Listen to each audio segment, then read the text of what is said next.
آخر جب وہ ہر طرح سے تنگ ہو گیا تو اس نے تمام ملک میں ڈھنڈورا پٹوایا، بڑے بڑے جادوگروں کو بلوایا، چاروں طرف ہکارے دوڑا دیے اور عید کے دن سب کے سب میدان میں جمع ہوئے۔ اب ایک فرعون تھا، اس کے درباری شاہی فوجیں اور اس کی قوم، اور دوسری طرف غریب اور بے کس حضرت موسیٰ علیہ السلام اور حضرت ہارون علیہ السلام تھے۔ اللہ کے سوا کوئی اور مدد دینے والا نہ تھا۔ جادوگروں نے نظر بندی کر کے اپنی رسیاں اور لاٹھیاں ڈال دی اور دیکھنے والوں کو ایسا معلوم ہوا کہ وہ سب دوڑ رہی ہیں۔ حضرت موسیٰ علیہ السلام پہلے تو ڈر گئے، مگر اللہ تعالیٰ نے کہا کہ تو نہ ڈر، تیری ہی فتح ہوگی۔ تیرے داہنے ہاتھ میں جو لاٹھی ہے اسے ڈال دے کہ وہ ان سب کو نگل جائے گی۔ جو کچھ انہوں نے بنایا ہے یہ صرف جادو ہے، جہاں اللہ کا حکم آ جائے وہاں جادو کام نہیں کر سکتا۔ اب جو انہوں نے اپنی لاٹھی ڈالی تو وہ اژدہا بن کر سب کو نگل گئی۔ جادوگروں نے جو دیکھا تو وہ سب کے سامنے سجدے میں گر پڑے اور کہا کہ ہم موسیٰ علیہ السلام اور ہارون علیہ السلام کے رب پر ایمان لاتے ہیں۔ فرعون نے غصے میں آ کر کہا کہ تم نے اس کو مان لیا ہے، ابھی میں نے حکم نہیں دیا تھا، وہی تمہارا بڑا ہے جس نے تم کو جادو سکھایا۔ تم سب نے مل کر یہ شرارت کی ہے، تم سب کے ہاتھ پاؤں کاٹ ڈالوں گا اور پھر سب کو سولی پر چڑھا دوں گا۔ مگر ان جادوگروں پر دھمکی کا اثر نہ ہوا۔ انہوں نے کہا ہمیں کچھ پرواہ نہیں، ہمیں اپنے رب کے پاس جانا ہے اور تو بس اسی زندگی تک چل سکتا ہے، جو کچھ تجھے کرنا ہے کر لے۔ اے ہمارے پالنے والے، ہم تجھ پر ایمان لے آئے ہیں، جب ہم پر مصیبتیں آئیں تو ہمیں صبر دینا اور دنیا سے مسلمان ہی اٹھانا۔ فرعون نے ان جادوگروں کو جو مسلمان ہو گئے تھے سولی پر چڑھا دیا اور ان کے ہاتھ پیر کٹوا دیے۔ اتنی تکلیفوں کے ہوتے ہوئے بھی وہ ایمان پر قائم رہے۔ اس واقعہ کے بعد بھی فرعون کی قوم اللہ تعالیٰ پر ایمان نہیں لائی اور اپنے غرور پر ہی رہی۔ اللہ تعالیٰ بڑا مہربان ہے، وہ بار بار اپنے بندوں کو سیدھی راہ دکھاتا ہے۔ اس کے بعد اللہ پاک فرعون اور اس کی قوم کو ڈرانے کے لیے طرح طرح کے عذاب بھیجتا رہا۔ کبھی لوگوں کی نصیحت کے لیے قحط ڈال دیا اور پیداوار کی کمی کر دی، مگر جب کبھی ان پر کوئی آفت آتی تو یہی کہتے کہ موسیٰ علیہ السلام اور ان کے ساتھیوں کی نحوست ہے۔ پھر اور زیادہ سمجھانے کے لیے ان پر وبا، ٹڈیاں، جوئیں، مینڈک اور خون کی نشانیاں بھیجی۔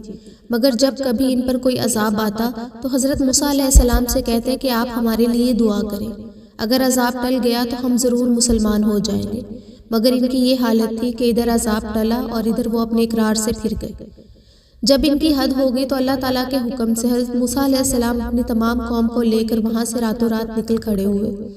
فرعون نے بھی شرارت اور ظلم سے ان کا پیچھا کیا اور صبح ہوتے ہی ان کو سمندر کے قریب جا لیا۔ موسیٰ علیہ السلام کے ساتھی چلائے کہ ہم پکڑے گئے۔ آپ نے فرمایا ہرگز نہیں، میرے ساتھ میرا رب ہے، وہ مجھے راستہ بتا دے گا۔ غرض اللہ تعالیٰ نے بنی اسرائیل کو صحیح اور سلامت سمندر پار اتار دیا۔ مگر جب فرعون اور اس کے لشکر نے ظلم اور شرارت کے لیے ان کا پیچھا کیا تو دیکھتے ہی دیکھتے سب غرق ہو گئے۔ اور یوں اللہ تعالیٰ نے ان کو باغوں، چشموں اور عالی شان محلوں سے نکالا اور پھر ان ظالموں پر نہ آسمان رویا اور نہ زمین، اور بنی اسرائیل کو ان چیزوں کا مالک بنا دیا، اس لیے کہ وہ صبر کرتے تھے۔ سمندر سے پار ہو کر یہ لوگ مصر کے ریگستانوں میں سفر کر رہے تھے۔ اللہ تعالیٰ نے انہیں دھوپ کی تکلیف سے بچانے کے لیے ان پر ابر کا سایہ کر دیا اور ان کے کھانے کے واسطے من و سلوہ بھیج دیے۔ ان کو 12 قبیلوں میں تقسیم کر دیا اور ہر ایک کے لیے پانی کا ایک چشمہ مقرر کر دیا، مگر زیادہ دیر تک وہ ان چیزوں پر صبر نہ کر سکے اور گیہوں، ساگ، ککڑیاں، لہسن، مسور اور پیاز کی خواہش کی۔ حضرت موسیٰ علیہ السلام نے مجبوراً انہیں شہر جانے کی اجازت دے دی۔ حضرت موسیٰ علیہ السلام طور پر گئے کہ اللہ تعالیٰ سے تورات حاصل کریں۔ ان کی غیر حاضری میں ان کی قوم نے سونے چاندی کا ایک بچڑا بنا لیا اور اسے پوجنا شروع کر دیا۔ حضرت ہارون علیہ السلام نے انہیں بہت سمجھایا مگر وہ نہ مانے۔ آخر تنگ آ کر وہ چپ ہو گئے کہ کہیں ان میں زیادہ اختلاف نہ ہو جائے۔ دور سے واپس آ کر حضرت موسیٰ علیہ السلام نے ان لوگوں کو بتایا کہ تم نے بہت برا کیا۔ سب نے اپنے گناہوں کا اقرار کیا اور آئندہ کے لیے توبہ کی۔ ایک مرتبہ بنی اسرائیل نے حضرت موسیٰ علیہ السلام سے کہا ہم آپ کی کوئی بات نہ مانیں گے جب تک ہم اپنی آنکھوں سے اللہ تعالیٰ کو نہ دیکھ لیں۔ اس کام کے لیے انہوں نے اپنی قوم میں سے 70 آدمی چن لیے اور مقررہ جگہ پر پہنچ گئے۔ یہاں بجلی کی کڑک نے ان کو آ لیا اور وہ بے ہوش ہو کر گر پڑے۔ اس کے بعد اللہ تعالیٰ نے ان کو زندہ کر دیا اور پھر ایسی بات زبان سے نہیں نکالیں گے۔ آپ نے قوم سے فرمایا کہ اللہ تعالیٰ نے تم میں نبی پیدا کیے اور تمہیں آزاد کیا، اب تم ہمت کر کے ملک شام پر حملہ کرو، اللہ تعالیٰ تمہیں ضرور کامیاب کرے گا، اور اگر بزدلی سے کام لیا تو ضرور نقصان اٹھاؤ گے۔ مگر ان لوگوں نے صاف انکار کر دیا اور کہا وہاں رہنے والے بہت بہادر اور جواں مرد ہیں، اگر وہ اپنے آپ اس ملک کو خالی کر دیں تو ہم ضرور اس ملک پر قبضہ کر لیں گے، ورنہ آپ جانے اور آپ کا خدا، ہم تو یہاں سے 1 انچ آگے نہیں بڑھیں گے۔ آپ ان کا جواب سن کر بہت ناراض ہوئے اور دعا کی، اے میرے پروردگار، مجھے اور میرے بھائی کو ان نافرمانوں سے الگ کر دے۔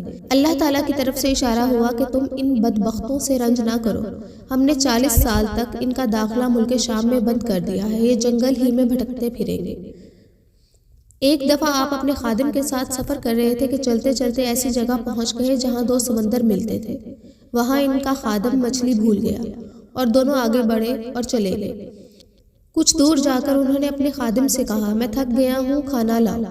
اس نے کہا، جب چٹان پر ہم سفر کر رہے تھے تو مچھلی نے دریا کا راستہ لیا تھا۔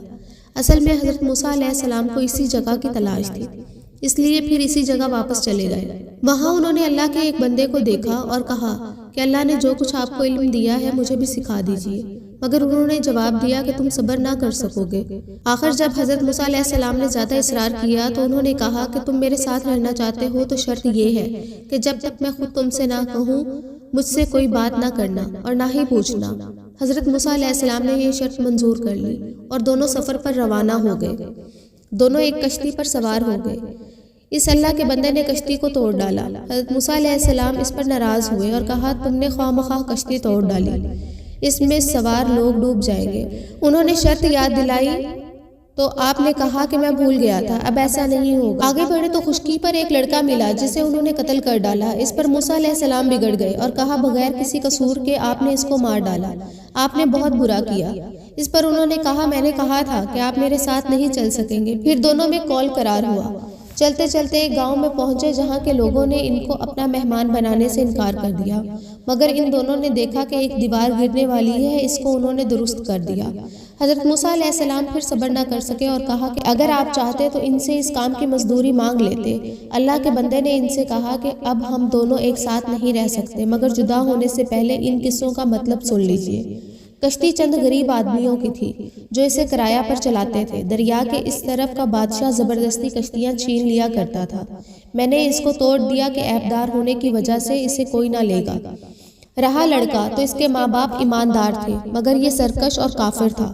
ڈر تھا کہ اس کی نافرمانی اور کفر سے ماں باپ کو تکلیف پہنچے گی۔ میں نے قتل کر دیا کہ اللہ انہیں مہربان اور نیک بیٹا عطا کرے۔ دیوار شہر کے 2 یتیم بچوں کی تھی جس کے نیچے ان کی دولت دفن تھی۔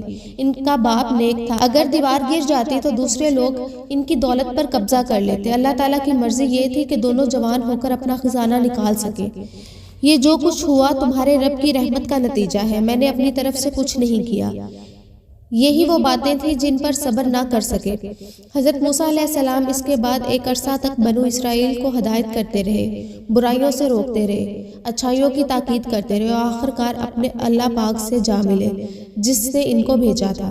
جو قوم اللہ کی نافرمانی کرتی ہے تو اس کو تھوڑا تھوڑا عذاب دے کر خبردار کیا جاتا ہے، مگر اگر پھر بھی نافرمانی کرتی رہتی ہے تو اس کو کچھ عرصہ کے لیے بالکل ڈھیل دے دی جاتی ہے تاکہ وہ بالکل غفلت میں پڑ جائے، پھر ایک دم اللہ کا سخت عذاب آ کر ان کو بالکل ختم کر دیتا ہے۔